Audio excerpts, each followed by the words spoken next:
जी हाँ, हम बात कर रहे हैं ड्राई आइस के बारे में। ने ड्राई आइस खाया था और उसके बाद में वो बीमार पड़ गए थे। तो सबसे पहला तो आपका क्वेश्चन होना चाहिए कि ड्राई आइस होता क्या है। अब कैसे बनाया जाता है? तो इसका सबसे पहली बार उत्पादन किया था। डायरेक्ट कंजम्पशन करना जो है खतरनाक होता है। सामान्यतः हम ये जानते हैं कि अगर आइस को पिघलाएंगे तो वो पानी में कन्वर्ट होगा और पानी को गर्म करेंगे तो वो वाष्प में कन्वर्ट होगा। लेकिन आइस का एक ऐसा टाइप भी है जो सीधे वाष्प में कन्वर्ट हो जाता है बिना लिक्विड फॉर्म में आए। जी हाँ, हम बात कर रहे हैं ड्राई आइस के बारे में। और ड्राई आइस के बारे में बात इसलिए कर रहे हैं क्योंकि कुछ दिनों पहले एक न्यूज़ आई थी गुरुग्राम से, जिसमें कुछ लोगों ने ड्राई आइस खाया था और उसके बाद में वो बीमार पड़ गए थे। यहाँ पर हम इस न्यूज़ को डिटेल में देखेंगे कि यूपीएससी और एमपीपीएससी में इससे रिलेटेड क्या क्या क्वेश्चंस हमारे लिए आ सकते हैं। ठीक है, तो आइए हम सीधे चलते हैं टॉपिक पर। तो यहाँ पर मैंने बात कर रहा हूँ सबसे पहले ड्राई आइस के बारे में। तो सबसे पहला तो आपका क्वेश्चन होना चाहिए कि ड्राई आइस होता क्या है। तो ड्राई आइस होता है ठोस कार्बन डाइऑक्साइड को हम ड्राई आइस बोलते हैं। अब ड्राई इसलिए बोलते हैं क्योंकि मैंने आपको बताया है कि ये बिना लिक्विड फॉर्म में आए के सीधे ही वाष्प में कन्वर्ट हो जाती है और इसलिए हमेशा क्या है, ये सूखी रहती है। इसीलिए इसको क्या कहते हैं, ड्राई आइस। और कार्बन डाइऑक्साइड का ठोस रूप होता है। अब कैसे बनाया जाता है?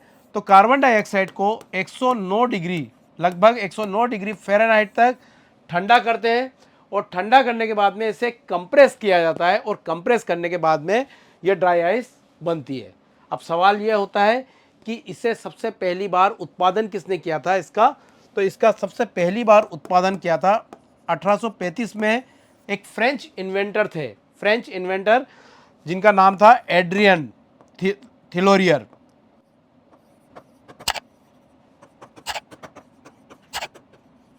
एड्रियन थिलोरियर ये फ्रेंच इन्वेंटर थे जिन्होंने 1835 में ड्राई आइस का इन्वेंशन किया था। ठीक है, अब यहाँ पर एक और चीज़ हम जानेंगे सबसे पहले कि ड्राई आइस और नॉर्मल आइस में फ़र्क क्या रहता है।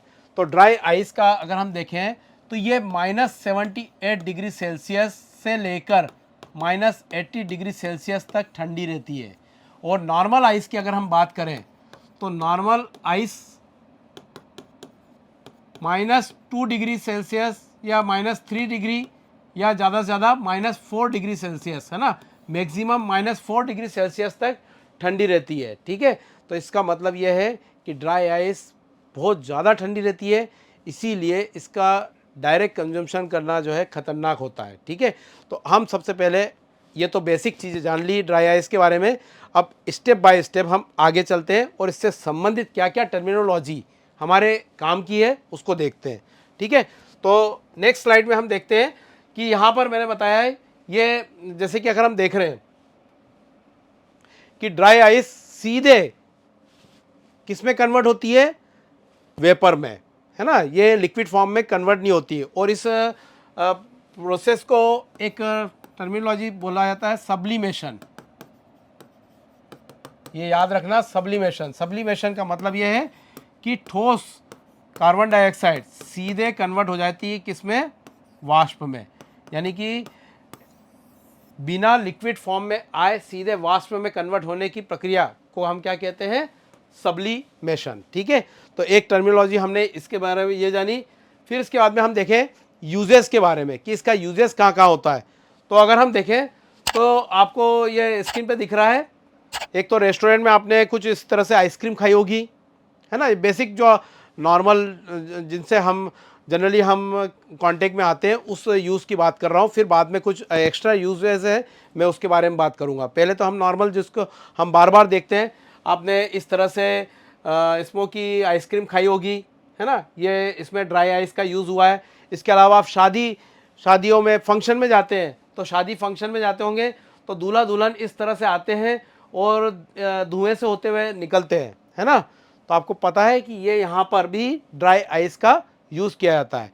अब इसके अलावा मेडिकल फील्ड में भी इसका काफ़ी यूज़ होता है। मेडिकल फील्ड में अगर हम देखें तो सर्जरी में, ब्लड रोकने में, ब्लीडिंग को रोकने में, और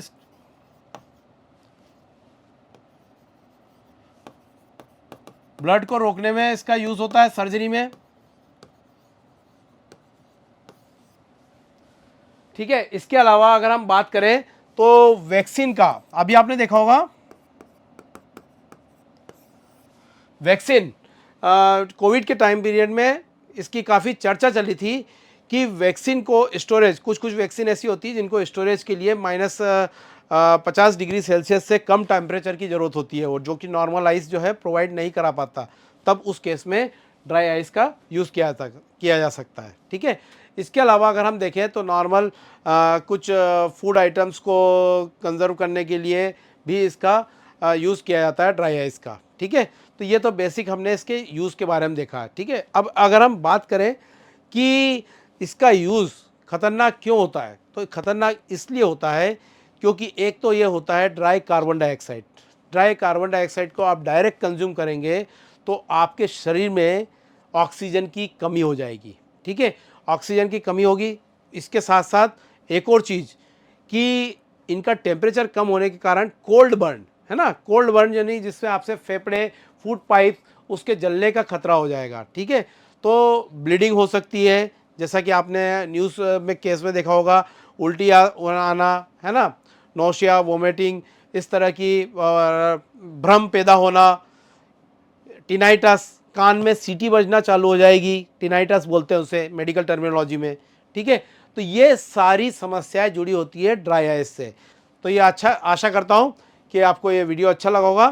thank you. For more details and knowledge, subscribe our YouTube channel. Thank you.